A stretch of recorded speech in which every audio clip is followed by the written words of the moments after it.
Okay, this is Emmy Thomas. I'm here with my girlfriend, Arya, and here with Sam, interested listener, empath listener. Sam, do you want to introduce yourself a little bit? Yeah, I'm really excited to be here. I first had got interested in what Emmy does through her book, and then kind of stumbled across Sociopath World, and I it struck me during one of her episodes that she had wanted a neurotypical listener, and I said, "Hey, I'm neurotypical. Maybe I would love to get into the conversation." And I've always been fascinated about, I guess, learning about different perspectives on the world and contrasting what is neurotypical versus, I guess, antisocial personality disorder. So I'm really happy to be part of this dialogue. Yes, so we're super happy to have Sam here, especially because Arya has been into her jam recently has been BTK. So is it bind, torture, kill? Find, torture, kill. Killer, aka Dennis Rader, aka what were some of his aliases he wanted to be known by? The Phantom, for instance. The Phantom Strangler, the Phantom. I mean, I'm surprised. Psycho. Just Yeah, psycho. Very. just Psycho, Just right? psycho, yeah. I mean, he had like a list. He wrote cops talking about this, right? Being like, here are some of my Here are my suggested, preferred names. and he had like 10. So it's almost like it's. Did it seem like there was almost like an element of like fan fiction? Oh, definitely. I think there was when he was writing after he was caught. Hopefully that's not a spoiler for anyone, but like he was caught and then in jail, he had created like his own like headers or signatures, and it would be like elaborate little drawings with as his signature on his letters. Um, Definitely like he was creating himself into some grand character. Wow, I didn't know that. I didn't know he left his own signatures on letters. I do know that shortly before he was caught, he was leaving more BTK letters in cereal boxes because Mhm. serial killer, and leaving them in obscure places like the grocery store, the back of people's trucks, people's mailboxes, and often they would have dolls, Barbie dolls inside Mhm. that were tied up similar to his victims that he So hadn't gotten credit for yet. hold it. So he would write letters being like, by the way, that also was me in a cereal box. Yes, Okay. hence serial killer. Yeah, I'm the only one that doesn't know anything about BTK if that hasn't been obvious so far. But I get the strong impression though, just from what I've heard about him, is that he kind of it's like one of these things is not like the other. You may be too young, Sam, for Sesame Street because this No, was like no, I'm familiar with Sesame Street. I think Sesame Street's still going on now, so I'd assume babies now even would know about it.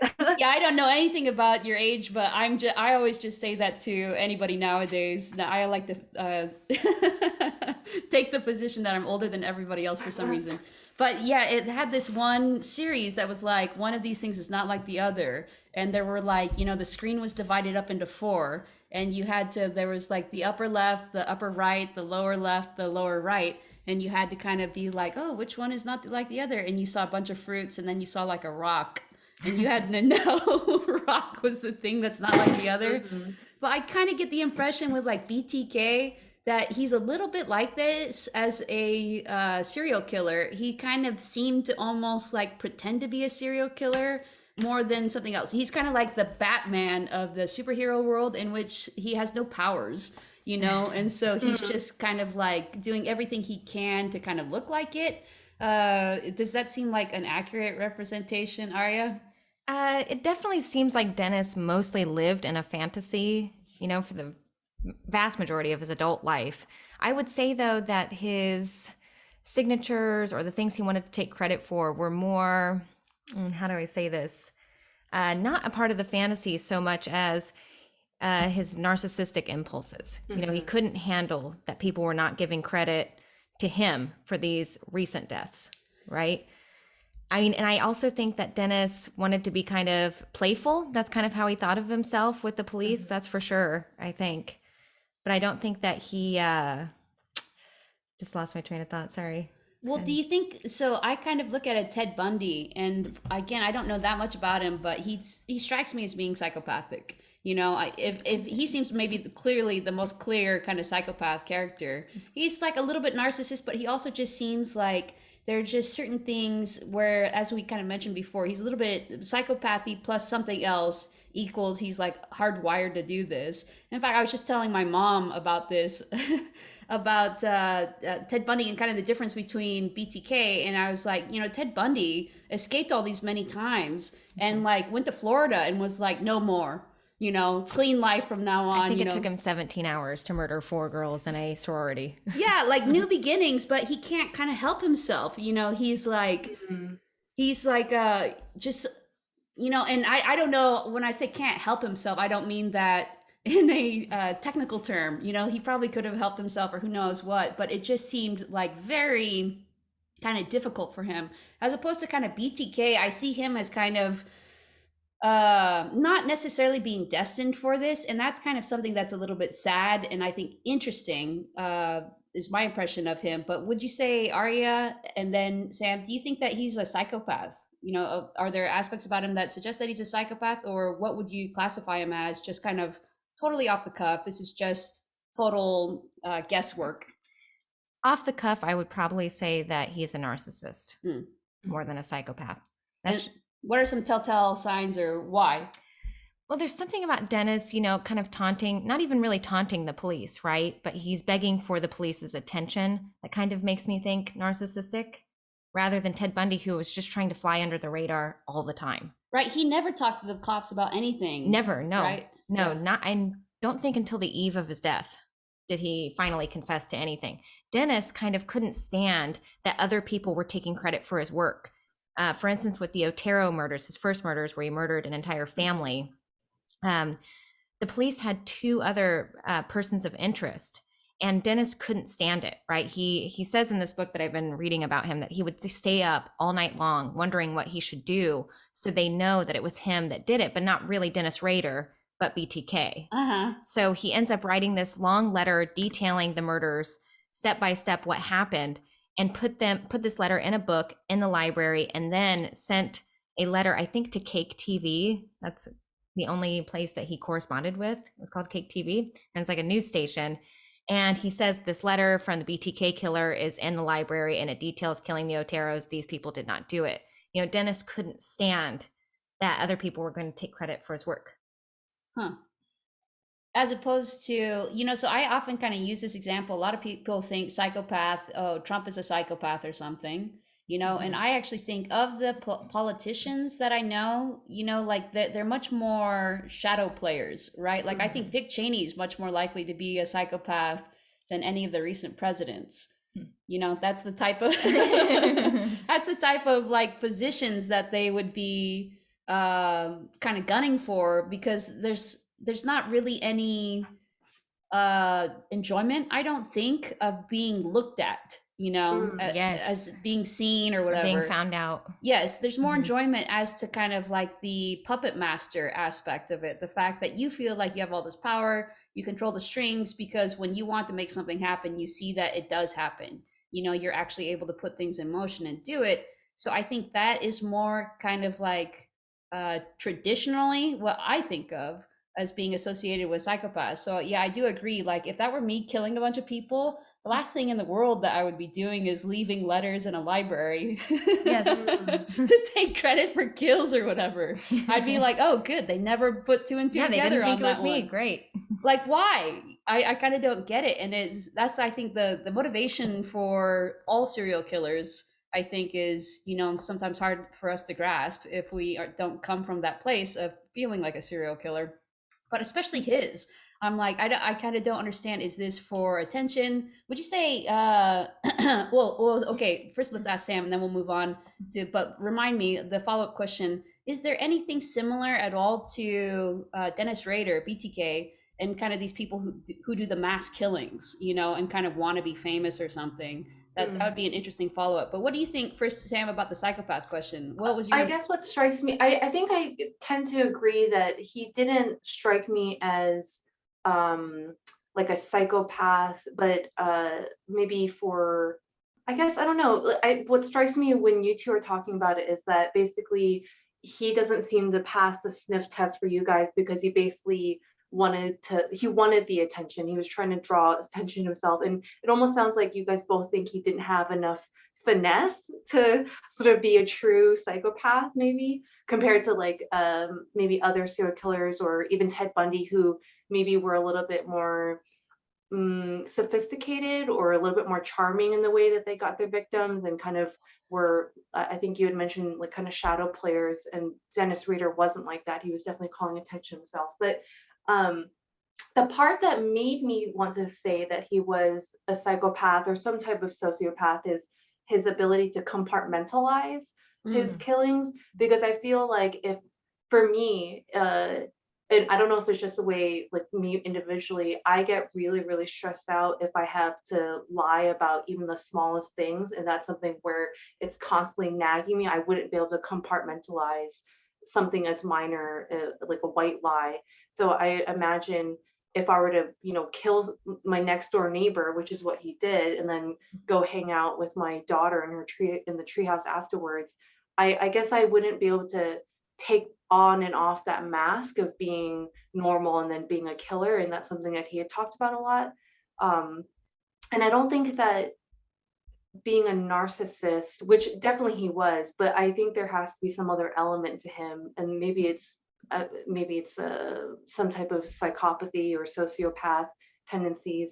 Because I think with a narcissist, the little bit I know about them is that that's just who they are, and they have a really hard time changing who they are and craving that external sort of shallow validation.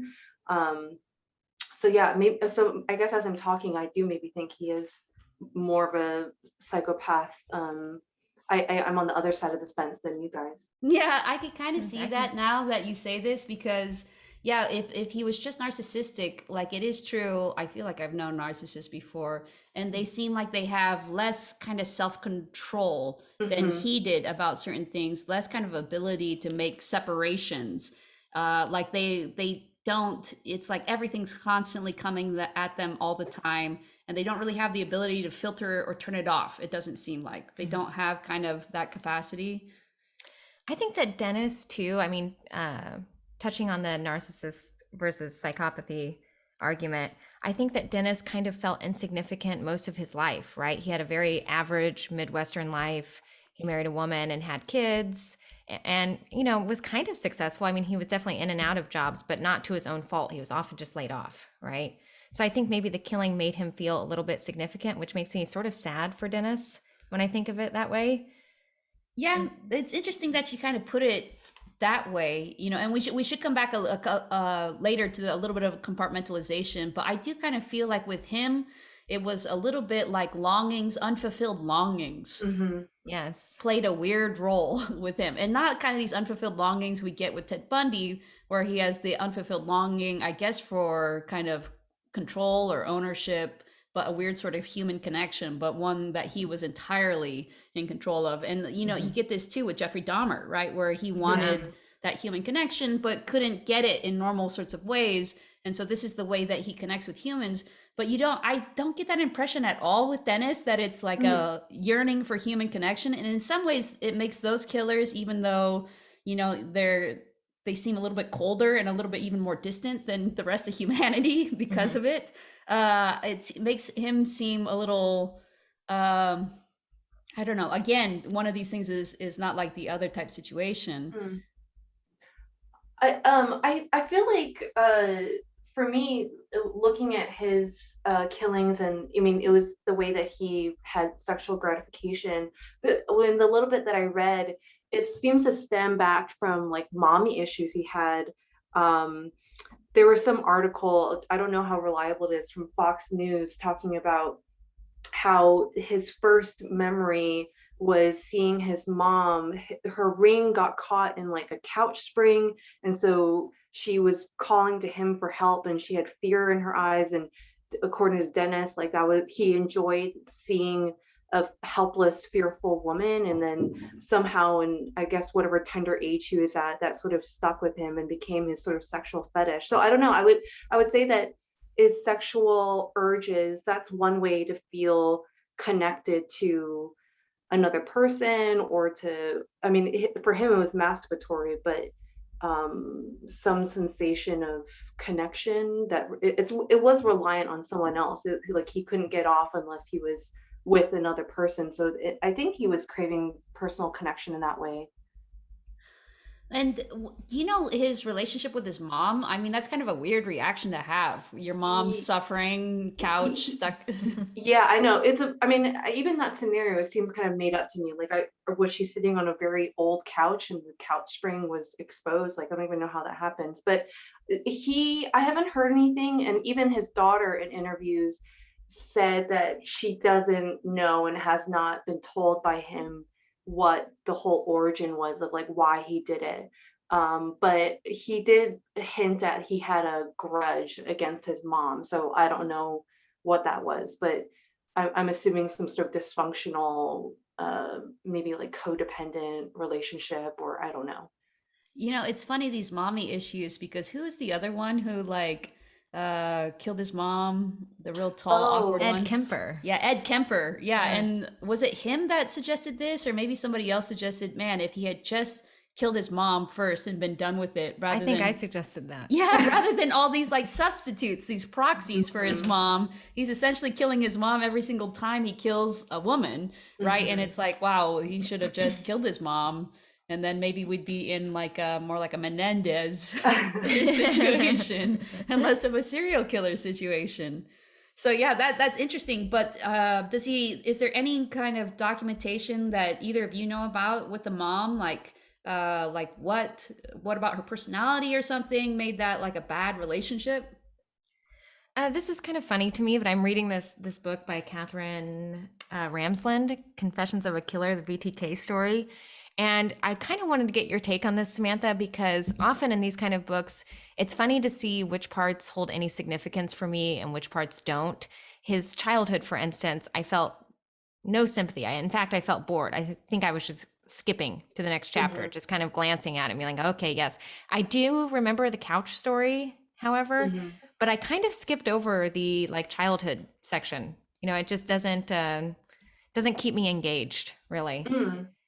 And And I guess that makes sense. I think listening from both of you, with both of your childhood, I would imagine you didn't really see how it was connected to the person you had formed as an adult until, really getting, I would assume, professional help and sort of reflecting and how those are all connected on how they've shaped you. That for me, that's intuitive. I'm constantly making connections of my tendencies now, whether that's like being anxious or being, tendency to be type A. um, those all kind of I can vividly connect it to memories or sort of lessons that were taught to me from my family. uh, so I wonder if that's connected to maybe both of you having issues with sense of identity, and so kind of both of you floating around and kind of being able to put on different masks or different hats. Whereas for me, I feel very fixed and sort of my identity and the continuity of me being a child and then growing up and how that carried on through adulthood. I don't know. Does that make sense? yeah, I could Yeah. see that. I have a friend, I think I've mentioned before, she has memories. She doesn't have a memory cognitive break or whatever for, you know, most of us have it. We can't remember our infancy, but she can remember her infancy. And she seems like under such this burden constantly of just like identity and, you know, existence, you know. Mhm. So I could kind of see how, yes, identity and memory play interesting role in kind of like the way we perceive ourselves and the connection to history, past events or something. And it's funny you say this because, you know, I think one of the things people, a couple statements I make in the book that people find particularly incendiary for whatever reason.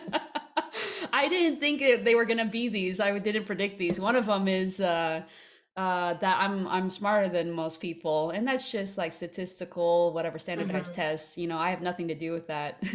So the second one is that I say somewhere along, you know, I wasn't really abused as a child, and people are like, "Ah," you know, so angry about that or whatever. And yeah, and I just talked to Victoria recently. I think it's part 5 of hers, in which she says, yes, okay, I also said I wasn't abused, and now I can kind of see how people would say, yes, you were. Mhm. So it's not an uncommon thing, I think, to be, you know, be like, that's just some things that happened to me. as opposed to thinking it's those were some pretty formative moments of our lives. So I could kind of see that. So how do you feel like this? Where does Dennis Rader come out, BTK, in terms of this? Do you think that he was aware that those were formative events, or even if he wasn't, that those probably were formative events, or what? Hmm. He was, so something makes me think that he probably was aware that his sexual fetish revolved around his mom. I think he was probably aware of that. And he also came out and said, I think during his confessions, while he was on trial for these murders, that these were all sexual related. So there was some level of reflection or understanding on his part of why he felt compelled to do these things. Um, so yeah, I would think that he would, if acknowledging it was somehow related to his mom, and he probably was aware of those formative younger age experiences of, I guess, fearful women. But without knowing more details, it's hard for me to make a judgment call on that. Yeah, let's kind of take this. Let's talk about his sexual experience, right? The way that he kind of thinks of sex, the fact that he did say that he himself characterized these murders as being sexual. Do you have any thoughts about that, Arya? Feel free to say no. Not at the moment. Keep me engaged, people. Yeah. And Sam, do you have any thoughts on his sexual engagement with the murders? Yeah, for me, the part that struck me, and that might relate back to what you were saying about not needing to hold on to things being done a certain way. Maybe you were alluding to this, is that his victims were all types of ages, from as young as I think 11 to like elderly, and they were men, women. So it was interesting for me that his fetish was less about the demographic of the person, which I think is contrasting with Ted Bundy, who typically favored white females. For this guy, it was just all about the binding, and I guess the seeing people die that got him off, which I personally can't understand. I don't know if you guys have a perspective on, is it the control element that might be rewarding or gratifying? So maybe it kind of helps to illustrate this. Arya can tell us a story about the Otera murders. Otero. Otero murders, because this one disturbs me a little bit, because as you say, it's not like your typical kind of, okay, playboy bunny looking type person or something he's attracted to, and that seems sexual to him. But didn't they find semen by the child that he had killed? After he strangled Josephine Otero, he hung her up in the basement and then he masturbated to her corpse. How old was she, the child? I think she was 11. Yeah. So she's like prepubescent, I would assume. So it doesn't seem like typical whatever. But didn't he kind of like say he didn't? He said it was never about children or whatever. Or he would never hurt a child. He didn't kill any other children after that. He did kill someone's mother, and he locked the children in a bathroom. I don't know why. I don't remember why he said he wouldn't kill No, children. they actually, I think if I remember correctly, they escaped out a window. I think they would have been killed too. Ah, okay, yeah. Oh, you really do? Why? Tell us why you think they would have been killed. Just because they had seen his face type thing? No, I think that I mean, with the Otero case, like he didn't have to kill the young girl then. And I forget which interview it was, but he basically said, he kind of alluded to pedophilia. He didn't want to come out and say it. I feel like that would have been a whole other element of his element of victims that he would choose from, would be young children specifically. Yeah, he had said like, oh, the pedophilia was sort of a bonus for him, the children victims, but it was more about the adults. I almost sense, when I was listening to it, I almost sensed that he was in self-denial about his attraction to young children and killing young children. So those children escaping, I doubt they would have, I don't think they would have made out alive, because opportunistic, like they were locked in a bathroom, so he could have done anything to them if he wanted. That's interesting, because I didn't pick up on it that way. Maybe I just didn't sense the connection there. I just took him on his word. The pedophilia Yes. aspect? I think another interesting aspect about this is it's masturbatory. And Arya told me why he said that it was masturbatory instead of having sex with the corpses or raping them. Or raping them, because he would be cheating on his wife. What? had done That was his line in the sand. Yes. Yes. Isn't that weird? That's why he's such an interesting great guy. because here he is, child murderer, like jacking off next to the corpse of an 11-year-old girl that he's just strangled, but, not raping her ahead of time. No, of course not. And so this is kind of interesting. It gets a little bit to this, Arya asked me this ahead of time. Why did I think that he comforted the victims? So what do you mean by comfort the victims, Arya? So often when he would break into their homes, he would tell them that he was like an escaped convict from California and he just needed to rape somebody, he needed food, and he needed a car, right? And he would tell them, oh, I'm not going to kill you, I'm just going to rape you, which I guess is some sort of consolation. And often the women would kind of go along with it, because they would think, well, I'm not going to wind up murdered after this. He would often let them smoke, eat, use the bathroom. So he was but he says that he often would try to comfort them because if he came in like guns a-blazing, ready to kill them, they would freak out, right? And when they freak out, he would lose control over them. Mm. And this was probably something he just learned from his first kills, right? And he learned from his first fuck-ups, yeah. Yes. What were these first kills? Well, I just think that they didn't go according to plan. For instance, he didn't think that Mr. Otero was going to be home, and he was. So obviously, Mr. Otero put up a fight with Dennis, so he didn't anticipate that. The second kill, he didn't anticipate Catherine Bright's brother coming home with her, but he did. And he shot him twice in the face, didn't make sure that he was dead, and Catherine Bright's brother goes out into the street bleeding out of his head and his face, and finally flagged down a car who eventually called the police, but he had already killed Catherine. So he tried to control for all of these variables, but he didn't realize that these people would, bring their brothers home, or maybe their husband would stay home from work that day. So then he would try, after that, he said he would try to make them as comfortable as possible and then kill them quickly. So kill them quickly. What was the BTK for then? Bind, torture, kill. Well, the hilarious thing, when he says he killed them quickly, he would often strangle you for a little while and then bring you back to life, essentially, and then strangle you again. So that's kind of the torture part. And I'm not sure how Dennis categorizes that as comforting someone. But he himself said he wanted to comfort people. He used that word. Yes. He would let them smoke cigarettes, use the bathroom, have a snack. When he uses the word comfort, it almost makes it sound like he's doing them a favor, or like it maybe emphasizes his position of power over them, where he's giving them the opportunity to be comforted before he kills them. It's very odd. And it does seem like after he would comfort them, he would often just pounce on them, right? Mm-hmm. And the strangulation would start. And these women are just kind of anticipating being raped, which is bad enough. But then he just strangles them, often slowly, if he has the time. But usually he would fuck up and not have the time. I don't know how big he was of a man, but he didn't strike me as being particularly strong or athletic. I wonder if there's an element of just him not being an exceptionally powerful person, that he needed to have catch his victims by surprise more than anything. He couldn't muscle his way through. Oh, that's a good point. And I wondered about that when he was in his cooling off period from the late 90s till I think he was caught in like 2004 or 2005. Mm-hmm. Yeah. I wondered if it was because of his age.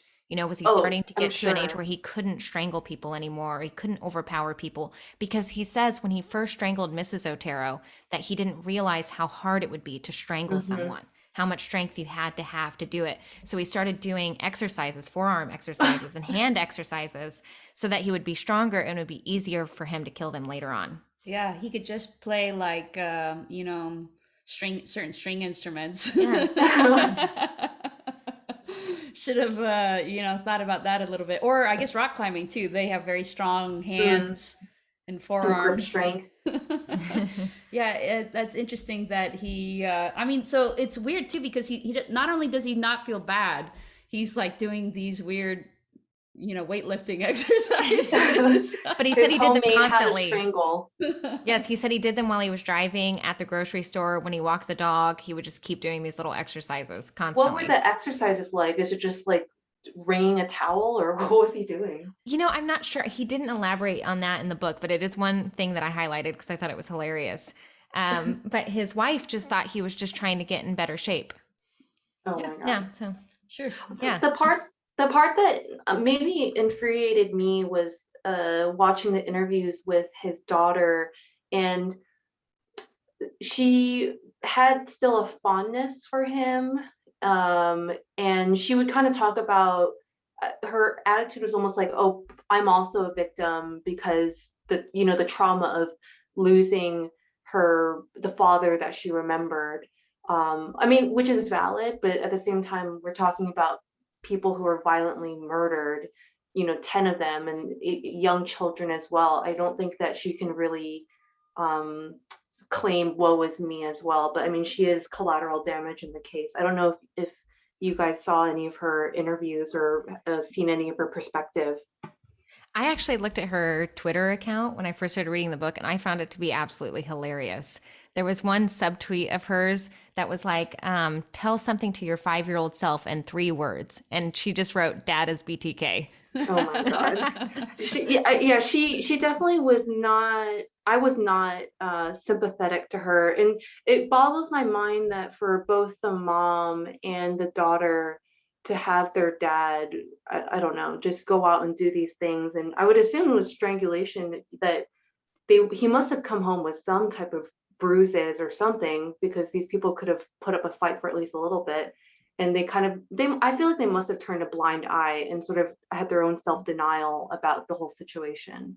Well, it's kind of interesting you say turning the blind eye, because Dennis on 2 occasions was caught in BDSM, what would you say, attire? Yes. Yes, attire. And his wife came home early, right? So his fetish is kind of out in the open. His wife, though, this sort of pissed me off, because his wife told him, that it was deviant, it was wrong. Yes. She was getting him books about what is normal sex, whatever that means. And I think that kind of caused Dennis to hide it further and further, Yes. right? Just kind of shove it down more. And he did say that he tried BDSM with his wife just once. He tried to choke her, I think, from behind. And she said no. And then he mentions this 3 times in the book, that he never did it again. He would never do that again if she didn't want to do it. She wasn't consenting to it. Yeah, it's so crazy. Like the wife, again, you're not going to cheat on the wife. You're not going to strangle the wife if she doesn't consent, but you're going to murder these people. Otero certainly didn't consent. Yeah, exactly. Right. So it makes me wonder, of course, like no one thinks that the wife should just, be choked if she doesn't want to. Right? Consent, agency, personhood, autonomy, whatever. But I also kind of think, to what extent did the wife have a right to kind of interfere with what he does at their house while she's gone? If he wants to kind of like take photos of himself in kind of bondage type situations, and that's part of his sexual expression, then like what role could that possibly play, in kind of the way that he went about his life? You can just imagine like the sort of schism, because you kind of say, Sam, that you don't feel that badly for the daughter and the mother, but I'm kind of like, well, he seems so good at living kind of a double life, and unfortunately seemed so committed to living the double life. It's like a type of situation, not just like these people with 2 families or whatever, they have 2 spouses, 2 sets of kids, 2 homes or whatever that they're doing. Yeah, that's the sort of double life. His was maybe even more extreme, but why did he? That's the kind of thing. Like I get the impression from him, maybe or maybe not, this is accurate, that he felt kind of pushed to do this because he couldn't feel like he could be enough of himself in his primary life, that he could just be okay with that, find like other outlets of expression for like his sexual desires, his identity, to find this like self-expression. It's kind of like similar to Ed Kemper to me, when we were like joking about if he had only killed his mother first. What would have happened to Dennis Rader if his wife or sexual partner was also into BDSM, and he kind of had this outlet for his expression? Yeah. And I'm really curious from a normal perspective, Sam, if you don't mind, this is a little bit of a personal question. Let's say you were kind of in this sort of situation, like you were like well, first let's just say, let's say that you were his wife, everything's the same and you're married to BTK, I'm really curious. What would your reaction be to like you show up at your house and here he is, kind of dressed that he's like obviously bound himself, gagged himself. I don't know how he's taking the photographs while he's. I was just thinking that too, and this would have been like 70s where he was doing that. I may be in this way maybe less neurotypical than others. I think I probably am more sexually comfortable with exploring kinks and fetishes than others, perhaps. And if I was married to Dennis Rader, and he was in BDSM stuff, I think that after the initial shock wore off, maybe starting to ask questions about what elements of that did he like, and then maybe trying to find a compromise to ways that would be mutually agreeable to sort of maybe elements of bondage or control that he was craving that wouldn't freak me out, because I know the wife didn't like to be choked, but maybe there was, I don't know, like even as vanilla as like handcuffs or something like that. I think I would be more leaning towards that way of trying to explore other ways. Otherwise, if I was the alternative would be if I was just like, oh, this is a no-go, I would almost think that I would want him to find other outlets, like with other partners, or if there was, I don't know in Wichita, Kansas, where I think he was from, if there was any like BDSM sex dungeons that he could go to back in those days. But I would maybe have him go there if that's what he needed. And I'd want him to come back home and be, the good dad and then the president of the Lutheran church or something like that, where he could compartmentalize his life that way. So you would still be pro the compartmentalization, or I guess you're kind of saying compartmentalize, but compartmentalize in like better ways. Yeah, probably. Like I would want him to, if I was the type, I'm not saying that intrinsically I would be like that. Like I would try and, if me as a person, I would want to try and find ways to help satisfy him and mutually have a gratifying sort of sex with him as my husband. But I'm sort of putting myself in his actual wife's shoes, that it would have been better for her to encourage him to, I guess, maybe find other sexual relationships where he could explore that outlet. And then as long as he gets it out of the way and then could still come back home and do his duties as the upstanding citizen that she wanted to be married to, I assumed. Oh, that's really interesting. So, I mean, what do you think is kind of the role of like do you think that type of compartmentalization itself is like sustainable, a stable situation? Well, kind of with what Ari was saying with, it would have been better if he just, had an outlet for his sexual kinks. I almost wonder, counter to that, if it would have just continued to escalate where he was reaching new levels of like intensity of BDSM, and then it would have to eventually lead to him like where he needed to kill in order to feel that sexual gratification. Because I think when I did a little bit of reading about, like cuckolding, with men, or typically men who like to watch their wives having sex with another man, or hot wifing is what they would want to call that too.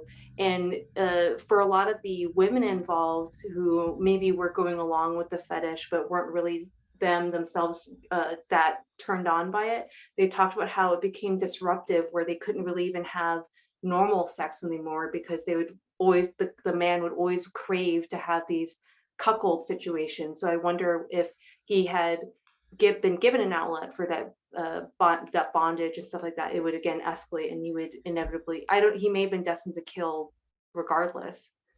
Yeah, I agree with you about that, Sam, because I wondered that myself, because it seems like BTK, or with serial killers in general, right? There is clear escalation in their criminal behavior.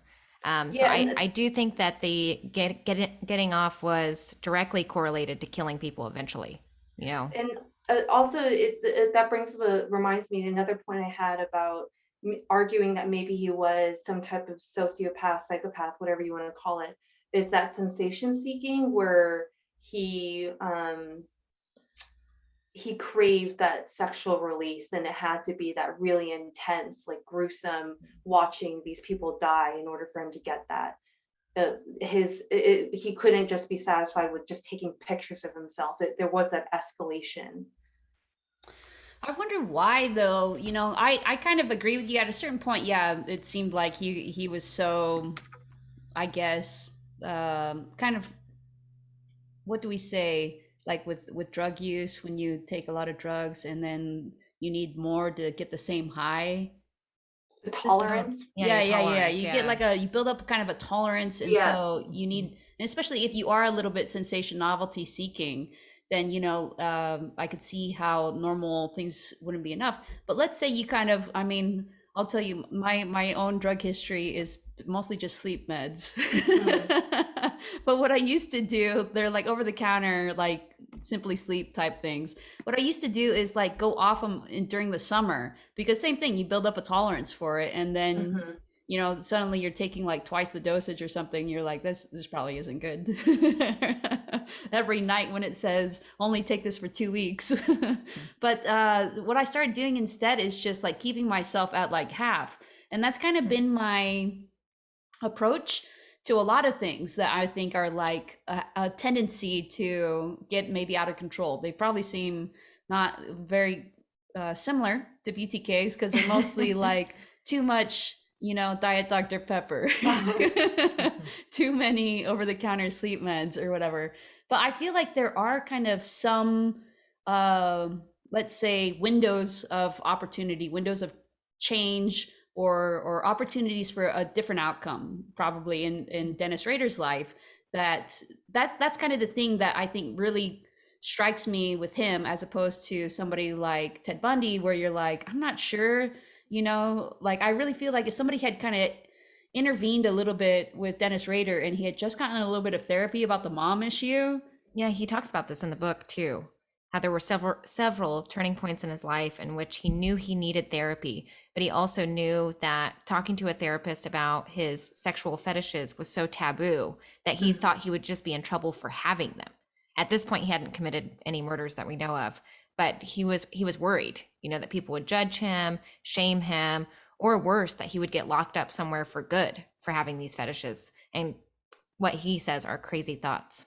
And in some ways, this seems like the most psychopathic part of his story, sadly, is that here he is, he's just kind of a little bit different, right? And a lot of his choices, his bad choices, stem not so much from the actual difference, like these sexual desires or whatever, but from the way he thinks that they will be perceived. So he's distorting himself to such an extent, not really to to try to avoid the judgment of other people, essentially, right? Like there's nothing inherently wrong. And I feel like now in 2021, we can all kind of agree that there's nothing inherently wrong with some of his like bondage interests, right? I don't think there's hardly anything inherently wrong with little psychopath kids who have creepy smiles and stare at you too long and ask you awkward questions, right?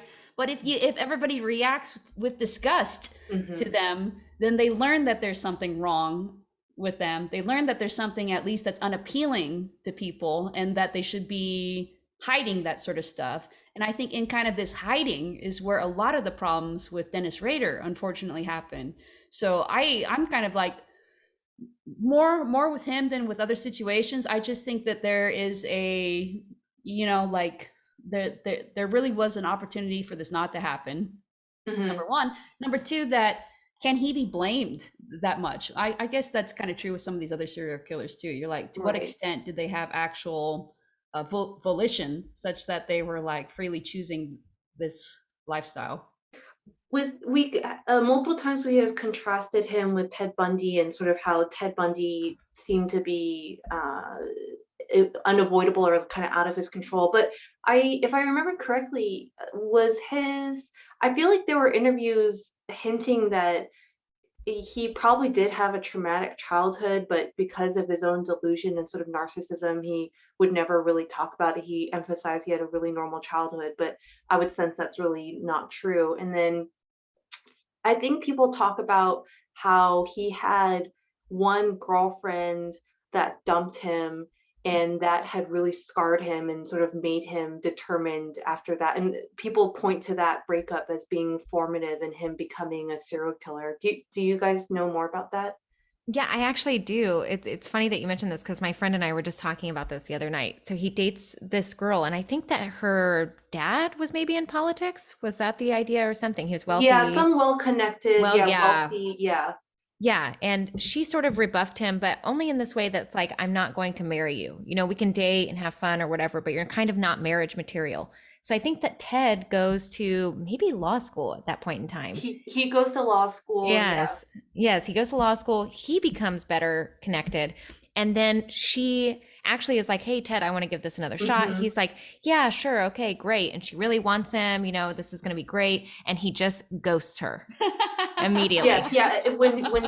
She was basically eating out of palm of his hand, that's when he Yeah. dumps her. Yeah. Yes, and I It's think like that a he started like his first spree shortly after that. I think. I could be how wrong. does that evolve though from getting dumped and then the voyeuristic tendencies and then it escalates to him having necrophilia and all that sort of stuff. I don't understand the connection, but for me, there must have been some element of what if would Ted Bundy have been the Ted Bundy we know if that girl never dumped him originally, like never didn't hurt his ego like that. Yeah, so first Mm. of all, I feel like that Ted Bundy story is so classic. I feel like I have heard that story from psychopathic leaning I was individuals. gonna say I used to ghost a lot. Yes, I mean, like, I don't want to out Arya for this, but I feel like she's probably done that at least 3 times, more or less. Just, like got someone interested for the purpose of not, like pursuing it, for the purpose of like letting them down, not easy, but hard about it, whatever. Yeah, ghosting them, it's not even the ghosting, it's the, okay, now that you're interested, now Then this I is, just was suddenly not interested. But yeah. I also that's a ghosting is a tendency that is an issue even for I guess non-sociopath people Oh yeah, Oh too. I feel like yes. normal of what conflict avoidance people would Yes, Uh-huh. yes, probably, for sure. yeah. So it's not the ghosting; it's the fact that you would start the relationship again or start the relationship for the first time Hmm. for the sole purpose of getting the person hooked. And then getting your revenge by Yes, inflicting the same pain that they caused originally. yeah. Arya has a bunch of stories. Yes. I feel like I didn't quite do that, didn't do it quite as much. But yeah, I don't see the connection either necessarily. But he said that that was the reason why, right? Ted Bundy said, okay, I had this bad relationship and that's why. Or who made that connection that they think that's the reason why? I think psychologists made that connection. Ted blamed a lot of things for it. His Hmm. family, his childhood, his pornography, for instance. Hmm. So Hmm. he's blamed a lot of things. Yeah, didn't he say something about he came across some violent porno mag and that sort of imprinted upon him? I don't know if I'm misremembering or No, not. you're remembering correctly. He started out with like softcore porn that he just thought you could find in, like a grocery store, right? And then Hmm. he says it kind of escalated and his friends started getting their hands on things that are a little bit more hardcore. But most of his friends were kind of like, yeah, no, this is not what I'm into. We can just go back to looking at boobs and Playboy or whatever. And Ted was still interested. I mean, this is what he says. I don't know how much we can really trust the Yeah. pornography angle, but yeah. It's kind of a weird suggestion. I'm about to maybe get canceled with some of these theories I have. But like with pornography, I almost feel like everybody's like pornography is, whatever. I kind of feel like pornography is a little bit though like opiates, like prescribed Mm. opiates. For some people Mm. it's fine, and fine and great and stuff, and like they can't live without it. And then for other people, maybe Ted Bundy, it does seem like some of this stuff can be bad, especially if you're kind of getting at it at a certain point in your developmental stages or whatever. Is that enough to cancel me in this day and age? No, no, No, nothing to say. maybe I'll kind of escalate it further, and I don't know if I'll get canceled for it. But then, I kind of see the contrast between women and men, and I feel like a lot of the cases of male serial killers, it always inevitably leads back to like some kink or some fulfilled sexual fetish they have, and I don't feel like there's female serial killers who are like, oh, I just really needed to get off, I really needed the situation. So I wonder if there's like some male testosterone heavy sort of brain chemistry going on that makes people want to kill, and it gets mixed up with their sexual gratification. I'll tell you a quick story about testosterone I just heard. It was about my nephew asking his teacher, he was dared to ask the teacher a personal question. So he does ask the teacher the personal question. And then his mom gets a text later on from the teacher being, like, I couldn't believe it. Your son asked me this question. And so she confronts the son and it's like, hey, did you say this? Did you ask your teacher this? And he's like, yeah, mom, it was the testosterone. What? Yeah. He's like, yeah, I was just feeling like I wanted to do it. So I just did it. What was the question? It was just like a personal question. It wasn't like a crazy question. It's kind of like a little bit of a taboo section, taboo, what do we say? Subject, but not super personal, kind of like, it wasn't like sexual or whatever. It's just kind of like, something your doctor might ask you, but more normal people wouldn't. I see. Yeah. Yeah, the testosterone. So I often think that, especially in terms of like you're a psychopath and how does that kind of like change. And I also think because I have a transgender friend who is female to male.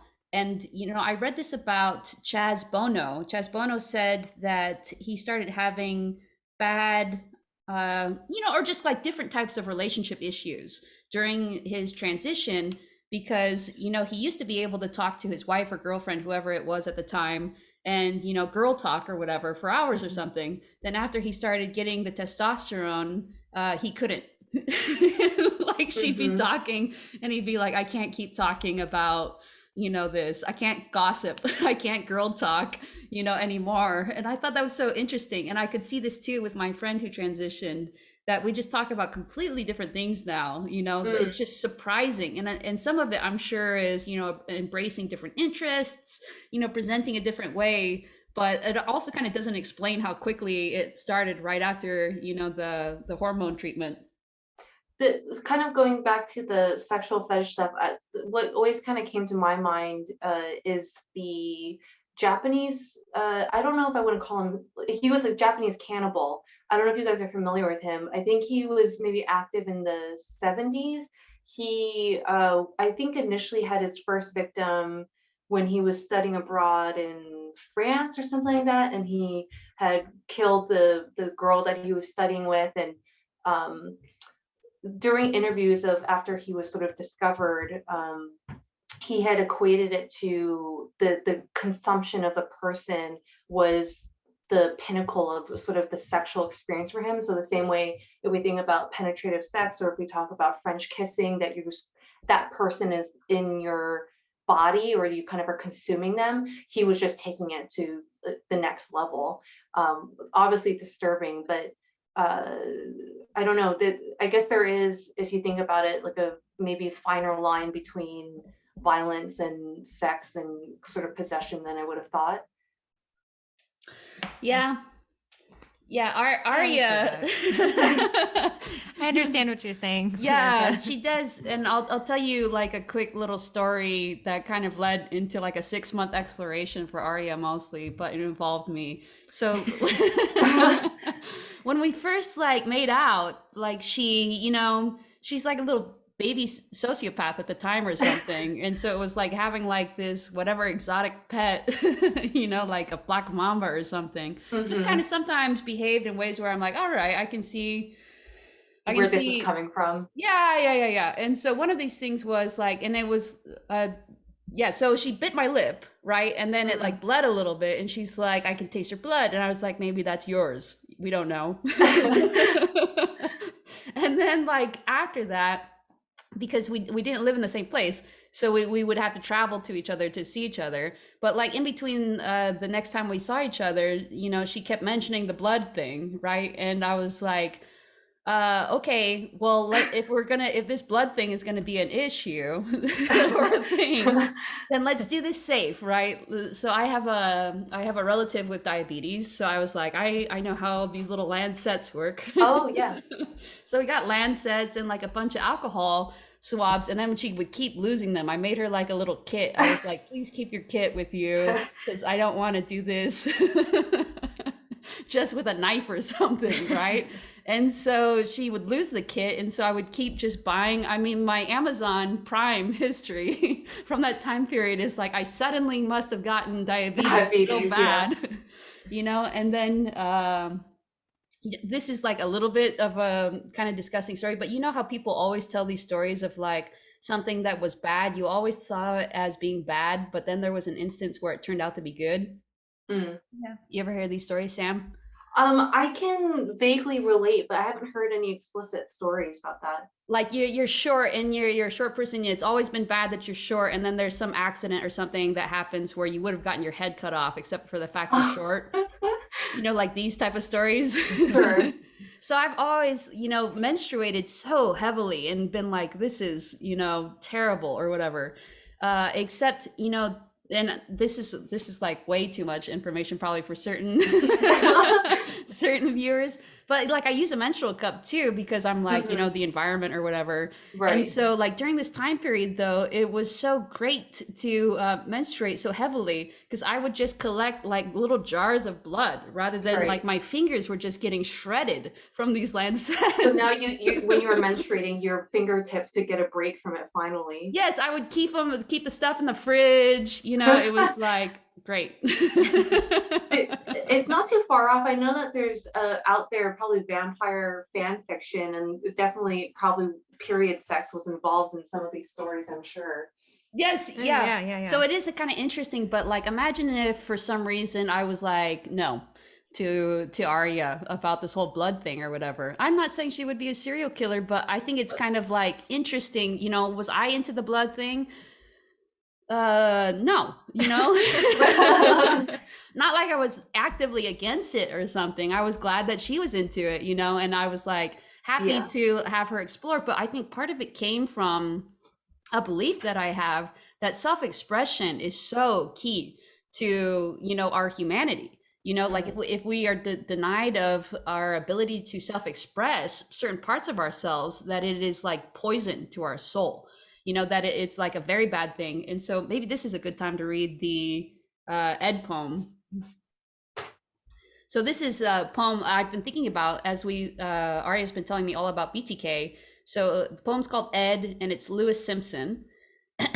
Ed was in love with a cocktail waitress, but Ed's family and his friends didn't approve, so he broke it off. He married a respectable woman who played the piano. She played well enough to have been a professional. Ed's wife left him. Years later, at a family gathering, Ed got drunk and made a fool of himself. He said, "I should have married Doreen." Well, they said, "Why didn't you?" So I love this poem because I think it's so like kind of keenly illustrates this issue that I feel like BTK is almost plagued with, to the point of like, you know, like just kind of grind your true self down under your own boot of repression or under other people's boots of oppression until you're just, you know, a shell of what you would have liked your life to have been. And then once you kind of get to this point, like what is honestly keeping you from doing terrible things to other people? You feel like you've already done the terrible things to yourself, you know, and denying yourself this self-expression. Other people have already done these terrible things to you and denying you the self-expression. I know that there's not really a parallel, but I also think there's kind of an interesting story with again with Ted Bundy, right? I think at the end people are like, you know, Ted, it would be good if you could just feel sorry for what you've done. You want to tell this story? Oh, yeah. I think on the eve of his execution, he's telling this kind of rookie cop, he confesses, right? And entirely.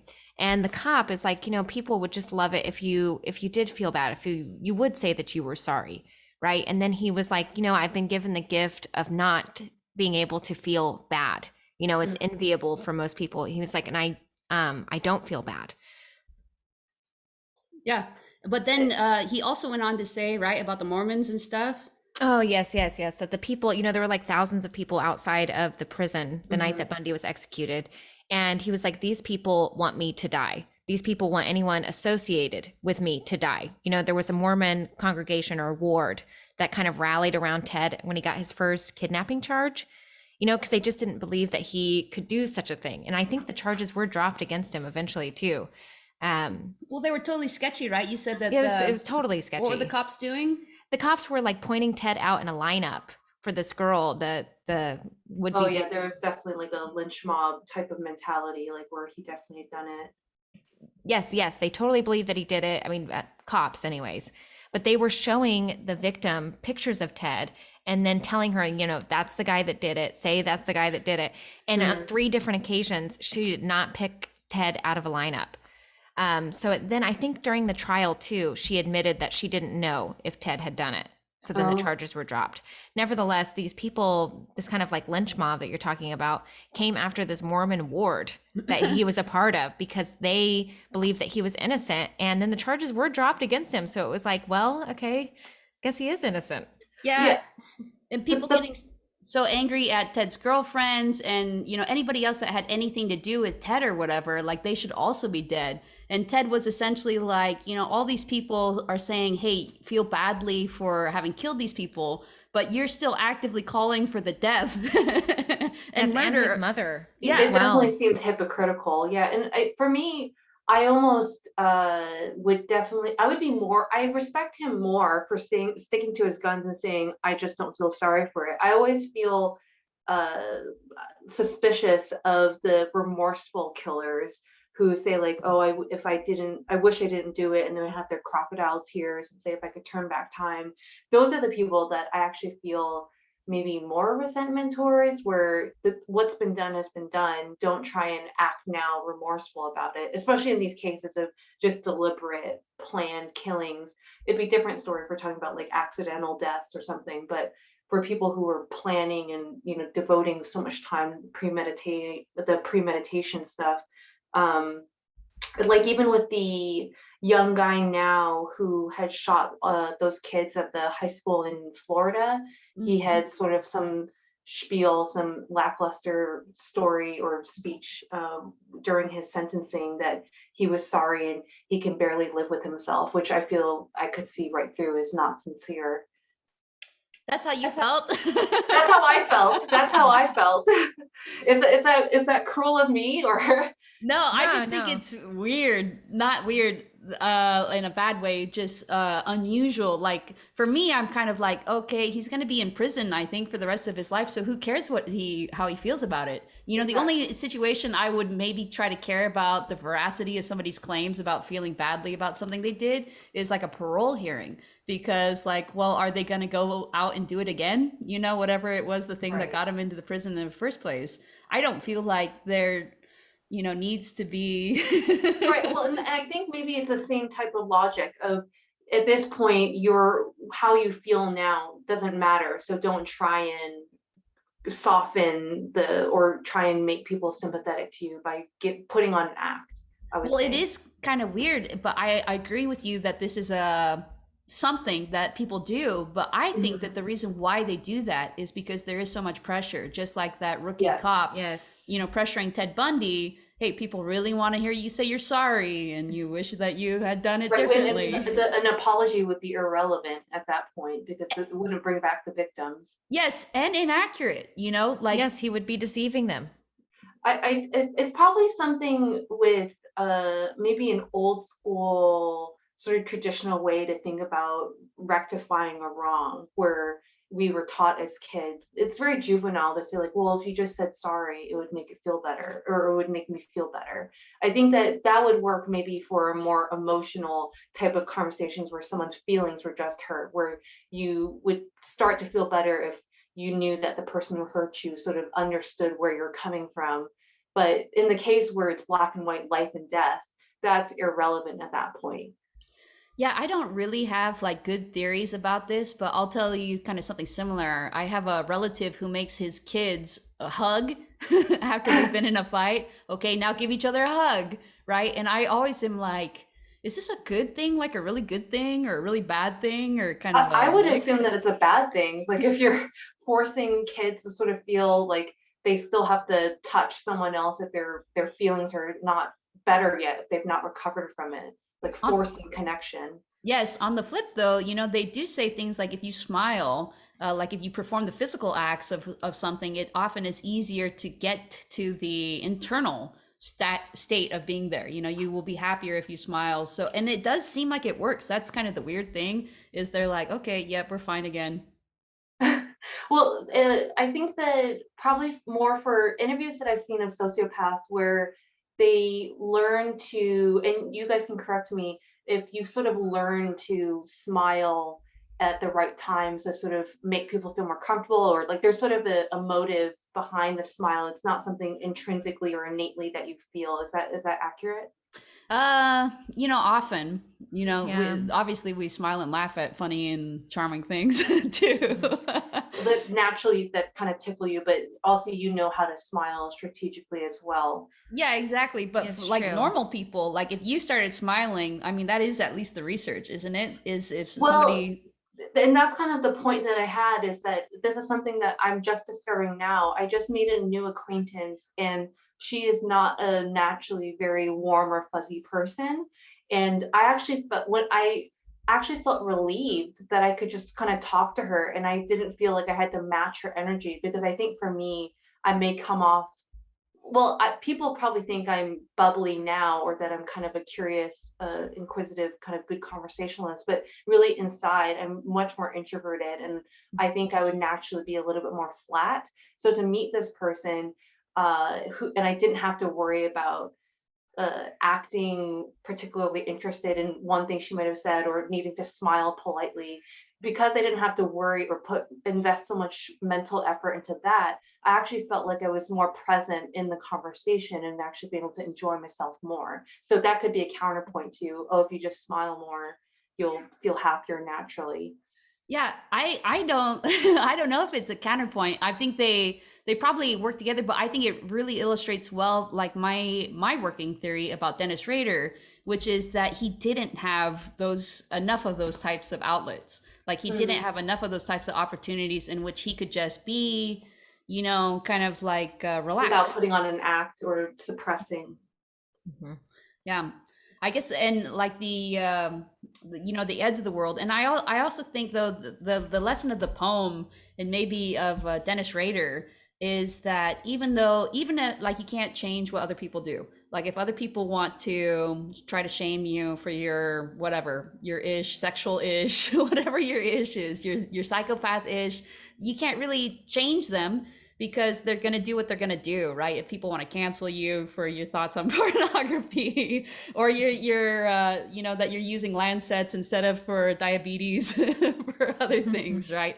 If people want to shame you and kind of be bum to you about these types of things, you can't really change it. But also kind of the Ed poem is like, they may seem like they care, and there may be some temporary short-term consequences, but ultimately you're the only one living your life. You're the only one who has to show up to work with these people. You're the only one who has to have the family relationships you have. Really, life is too short to kind of just go along to get along, to the point where you're stamping down your own identity and self-expression, and in favor of adopting this false persona just to impress your wife's friends, or as Dennis Rader, or to to make it seem like you're the perfect dad. And it's not just life's too short, but it's just that never really works in the long run. Like Mhm. eventually your daughter is going to be tweeting, dad is BTK. Well, I kind of thinking, and I completely agree with you that definitely self-expression is fundamental to us being happier, and us avoiding becoming serial killers, definitely. But in the case of Dennis Rader, I felt like there was probably enough, the damage was done. So like, let's say if you had discovered or encountered Dennis Rader at the point where he had the urge to kill now, would you still encourage him to encourage that self-expression, which is through killing and sort of that gratification that way?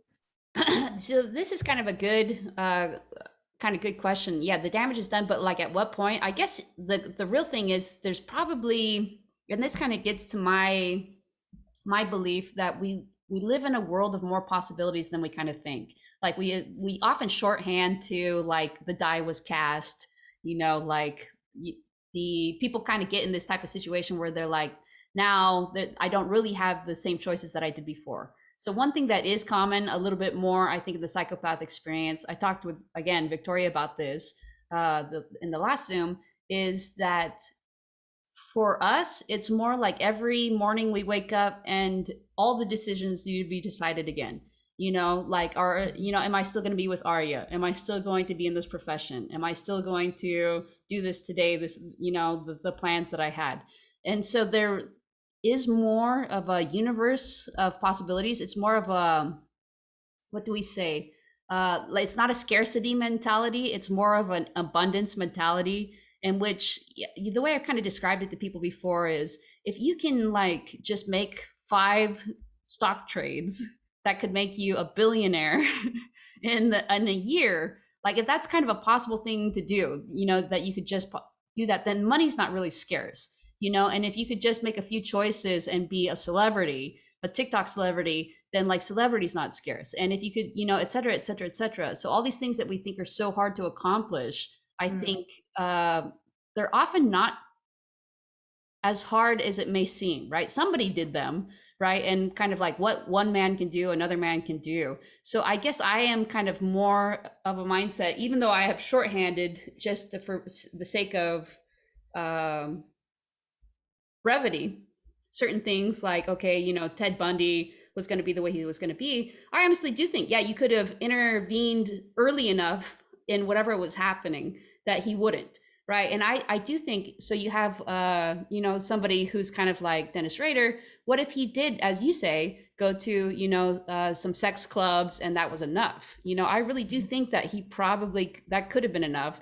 And that, yes, it's possible it could have escalated. Hopefully he would have been caught, and then it would have whatever. But that you kind of get in this situation where it's possible that it wouldn't have escalated too. Kind of like my sleeping meds, like I keep myself at like half sleep med, and that's what I do. I just have like a little bit of willpower, and I think everyone's kind of used to doing stuff like that. You eat a piece of cake, you don't eat the whole cake or whatever, right? Yeah, that is like a tendency. I guess anybody could just kind of go off the deep end that way. With Dennis Rader and him sort of maybe finding outlets, I think part of the maybe key to the equation though, and this is something I see with a lot of just colleagues or family, is that although there is abundance of opportunities and them to find self-fulfillment, it usually comes at the cost of them giving up the comfortable life they have now, or the sort of mediocrity that they're sort of used to. And I'm sure that in the case of Dennis Rader, that would have meant giving up his wife, his child his daughter that he probably loved, or in some way he was fond of. And that's a pretty significant cost for him in order to, I guess, get his rocks off. And I guess that would seem like maybe, I don't know if this is true, but maybe in his eyes, it was a happy medium of him being able to have his cake and eat it too, where he can be the president of the Lutheran church, and then on his off time, he'll go around killing and then masturbating to their dead bodies. Yeah, I can see why people do it, because there is like definitely almost always, I find there's like a leap of faith, so Arya and I were talking about the ways that she used to experience boredom, and it was like kind of this omnipresent thing of experiencing boredom. And the boredom was associated, you want to talk about this with the control? Oh, you can finish. Okay. So it's just that she would, manipulate and control in her relationships because, she needed to keep everything compartmentalized and separate in order to like get up to her shenanigans to relieve the boredom in one area of her life and not have it kind of like a uncontrolled burn spread. Yes, if they overlapped, it was terrible. Yeah. For me. Yes.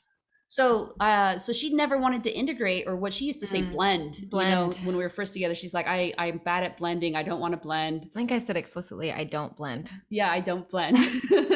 Right. And that was kind of her thing, because she had come up with a way to like live in like relatively stable seeming relationships while still getting up to the shenanigans that were designed to alleviate the boredom. And the reason why the boredom mattered so much, how did the boredom feel to you?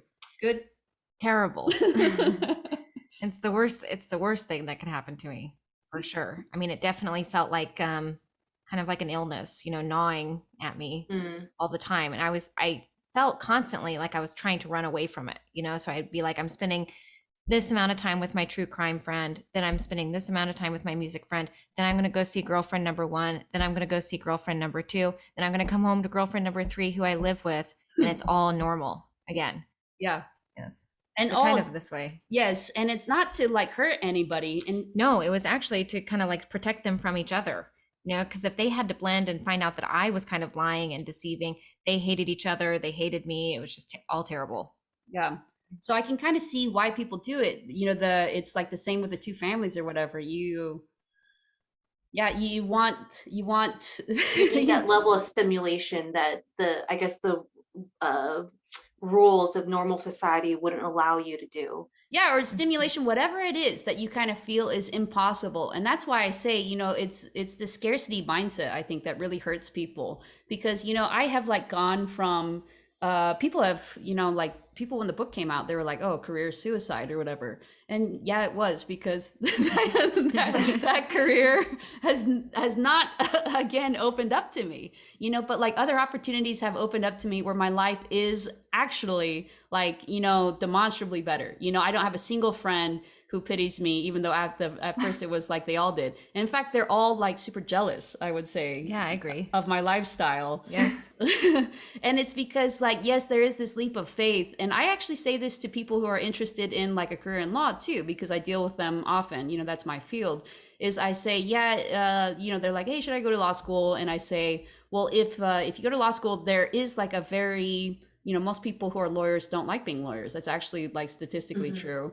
Not everybody though. And I say, but you just have to keep trying. And, if you keep trying a different firm, a different subject matter, a different area, a different type of thing, instead of litigation, try transactional. Instead of transactional, try litigation. If you keep kind of moving, and the example I gave somebody is like a running back, you see in football where these ones where they just keep moving and there are people tackling him, but he just keeps moving his feet, like if you just keep doing this, it's not that there's not going to be opposition, but eventually there's not, actually, is the weird thing. Like, and you hear this a lot with people who live their truth in various ways, trans people, gay people, people who, for various reasons, make a big life change in order to live their truth. And everybody seems happier after a while. Yes, it's often rough for a while, because often too, if you've been living kind of like this double life, you've been lying to people. And that's going to be a hard thing for other people to, get over. And maybe you will lose relationships because of this. So I definitely could see how, for the Dennis Raders of the world, it would be difficult. But here's the thing that I always tell people: the life you're currently living, this double life, is not sustainable. If you're thinking I'm giving up a lot, you're not really, because this life that you're living could implode basically at any second. And once the people find out what's happened, then it's as if it was worth nothing, basically, So it's like you keep kind of building these castles of sand and spending your time shoring up the walls of sand or whatever, when you could just like let the ocean take it and then build somewhere else. Definitely. I'd be curious to know more about when you had hinted that Arya was sort of a baby sociopath when you guys met. I would be curious to see kind of what was your role, Emmy, in sort of helping her go through that kind of self-awareness, I guess, and what was what did you find gratifying about that? Was it back to this whole idea that you just want people to be living their truth? Yeah, do you want to answer first what it was like? When I was a baby sociopath. You can go first. Well, I'll just kind of say my part of it is I don't really, I've mentioned this before. I have a brother who's a super freak about agency and personhood and like letting people kind of like get where they're going to go without interference from you, and I have that as a strong value, partly because I just think it works better, like even if I thought I knew better for Arya how her life should go, if I just tell her, it's kind of like give a man a fish, teach a man to fish, right? Like I can't live her life for her for every decision. Eventually she needs to make mistakes and kind of learn for herself, if that's what she wants to do. And that's true of everybody. That's true of people for their first time, doing a math problem. That's true of you. Like if you're there constantly, helping somebody to do something, eventually they have to figure out what works for them, in life. And so I don't think I was that dominant of a presence. Mostly, I think I was just patient with the, Incredibly patient. yes, with the things that she would get up to, and I kind of knew where it was coming from. So I'd be like, okay, I can see that right now. You don't remember me. You've compartmentalized me out of your existence, at least for this hour, you know? And so I would say things like, let's just talk later. I think it got better though. I was in therapy at the time. Yeah. So I think it gradually, slowly. If she hadn't been in therapy, it would have been harder. But I Yes. knew that I was like, her therapist is already doing this work or whatever, you know. And still, when people come to me and they're like, hey, I have this whatever issue, I still try to mostly make sure that they're making realizations themselves. And also, this is something I just thought about recently. I had a therapist that I thought was great, right? He was so patient with me, all these various things. But here and there were just instances in which he was like, it always works like X. It always has to be X. And I'd be like, man, is it X? And every once in a while he'd be right. And then there were other instances in which he wasn't right. And then I thought, I should probably hold my own beliefs about this, how psychopaths can get better and how everybody can get better, really. A little bit more soft hands, a little bit more gently, a little bit with less certainty that this is the way that it has to be. Like people could, maybe porn, that's why I say, porn's probably great for some people. Maybe porn could have saved Dennis Rader, like we kind of don't know. And that's why I think it's so important. And it's such a hard thing though to teach, that everybody has to kind of come up with their choices. Like what is right for you is actually really unique to you. And that's why I don't like cancel culture and all of this kind of like it's not top down. Yes. Yeah. Prescriptive. Yes. People have to behave in this particular way. It has to be this way because, I think I've mentioned this before, and I really want to say it's Ta-Nehisi Coates who said this about his daughter and said that, growing up as an African-American girl, that she, until the age of 3, was just her. And then starting at like age 3, after 4 or 5, you could kind of just see her adapt her behavior in the face of the socialization to be like less boisterous, less, exuberant at particular things. And he was sad that there was like this distortion of her identity in the face of this socialization and these expectations that people had that she, comport to some standard of behavior that seemed more comfortable to them, And I just really think that we have to, it's so weird that we still, we would think the 60s, the hippies, and, like all these generations of people being like, let's try to open up the walls, expand the walls of the temple of humanity broader so we can include more and more of humanity. But we still find ourselves, trying to make these sorts of arguments, sometimes against the people, who say that they are liberal minded, and that's been interesting from a psychopathic perspective to kind of see. Same thing with like Ted Bundy, you say I should feel badly about this, but you want these Mormons to die and my mom to die and my girlfriends to die. Definitely I agree about you can't prescribe a solution for everything and that everyone's formulaically going to respond the same way to treatment or anything like that. This kind of goes to maybe a contrasting opinion to some YouTube channel of like health, and they interview a whole bunch of therapists and psychologists, and it was about narcissists. And this one therapist had a theory that she equated to narcissists, like that they're uncurable, and it's sort of like a rubber band theory, where if you don't you can sort of train a narcissist to sort of go through the motions of being more present and sort of trying to be more emotionally sensitive to their partner's needs, but at some point all that almost like repression of their narcissism, it'll just come full blown in the case of if something stressful happens, or there's some sort of conflict or some stressful situation triggers them again, and they'll come back raging with exponential more narcissism. I would think that maybe you disagree, but do you agree with that? No, I super agree. In fact, in college, I had such that experience. I used to call it the schism theory. I was like, there's like a schism of the fake me that I have to, be to get along with people, to be friends with people, to do well in school. And then there's like the further that gets from the real me, the more tension there is, and like a rubber band, exactly, it snaps back.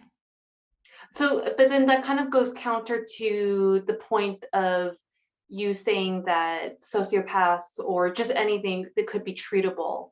But in the case of a narcissist, do you think that their tendencies could also be treatable, or is it just really suppression, and it'll just come back, kind of snap back with a rubber band?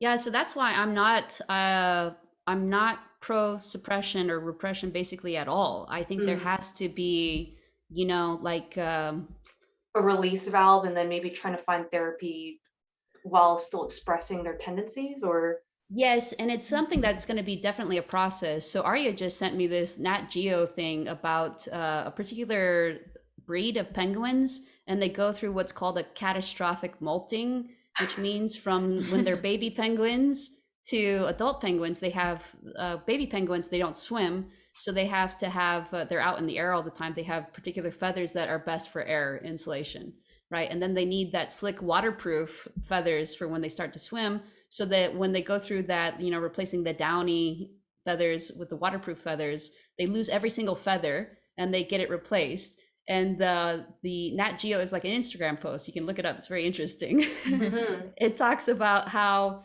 they look really scruffy while it's happening, because the, you know, nature's way of protecting their skin in the meantime is that the old feather doesn't get released until the new feather comes in.